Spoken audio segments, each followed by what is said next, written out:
Barrister Mamun, এই অভিযোগটা এর আগেও শুনছি সাধারণ শিক্ষার্থীর নামে শিবির ফাংশন করছে। চিটাগাংয়ের ঘটনাও আমরা এরকমটাই শুনি যে সেখানে ছাত্র রাজনীতি নিষিদ্ধ, কিন্তু সাধারণ শিক্ষার্থীর নামে শিবির ওখানে ফাংশন করতো। যে কথাটি বললো যে বুক ফুলে আপনারা কবে গর্বের সাথে কবে রাজনীতি করতে পারবেন, আপনি কি বলবেন সেই জায়গায়? শুনে দেখেন, প্রথম কথা হচ্ছে এই আমার সহ আলোচক বলছিলেন যে এটা মানে লিস্টটা প্রকাশ করার জন্য, কিন্তু আমরা তো এটাও শুনেছি যে বিএনপি নিজেরাই বলেছেন যে তাদের 20% তাদের মধ্যে গুপ্ত আছে।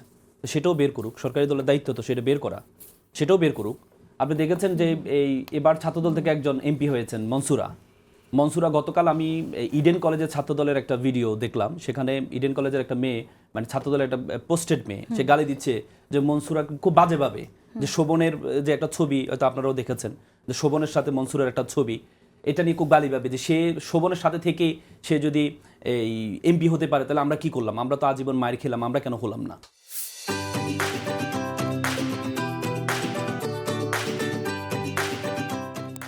তার মানে আপনি এই জিনিসগুলো এগুলো কিভাবে আপনি আইডেন্টিফাই করবেন, এগুলো কিভাবে আপনি ডিফাইন করবেন?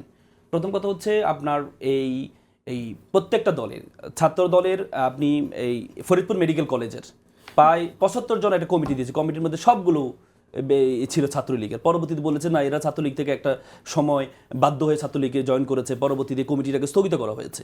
এবার প্রত্যেকটা বিশ্ববিদ্যালয়ে আপনি দেখেন, তাহলে ছাত্রদল তো হচ্ছে সরকারি দল হিসাবে, ছাত্রদল তো প্রথম উচিত হচ্ছে সেই কমিটির সেগুলো বের করা যায় আমাদের কারা কারা ছিল।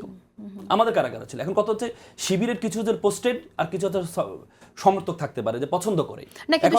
শিবিরের অনেকের বিরুদ্ধে কাদের যে অভিযোগটা তুলেছিল, আমি আপনাকে বলি, শিবির সবচেয়ে বেশি যে টর্চার করেছে ছাত্রলীগের যে ছেলেটা, সে শিবির করে, এটা তো আপনি নিজেও দেখেছেন। সে জায়গা থেকে কি আপনাদেরও একটা দায়িত্ব ছিল না যে আপনাদের কাদের বিরুদ্ধে এ ধরনের অপরাধে সম্পৃক্ততার অভিযোগ আসছে? আমি তো আপনাকে বলেছি, এভাবে তো ছাত্রদলের অনেকে আছে, মানে ছাত্রদলে যে 33 জনকে বহিষ্কার করা হয়েছে ঢাকা বিশ্ববিদ্যালয় কমিটি দেওয়ার পরে, তাদের মধ্যে একজন আছে, তার সে যে এই একটা ছেলেকে মেরেছে সেটা ছবি পর্যন্ত প্রকাশ করা হয়েছে। আমাদের ঢাকা বিশ্ববিদ্যালয়ের পরিবার আছে, একটা গ্রুপ আছে ঢাকা বিশ্ববিদ্যালয়ের সকল ছাত্রদের নিয়ে, সেখানে প্রকাশ করা হয়েছে, পরবর্তী তার পোস্টটা স্থগিত করা হয়েছে। এভাবে আমি আপনাকে বলেছি তো, ছাত্রদলের ঢাকা বিশ্ববিদ্যালয় এবং বিভিন্ন বিশ্ববিদ্যালয় কমিটিগুলো 2007-08 সেশনে বেশিরভাগে আপনি দেখেছেন, গত পরশুদিন একটা ঢাকা বিশ্ববিদ্যালয় আন্দোলন হচ্ছে, সিট পাচ্ছে সে 7-8 সেশনের, 7-8 ঢাকা বিশ্ববিদ্যালয় 7-8 সেশন।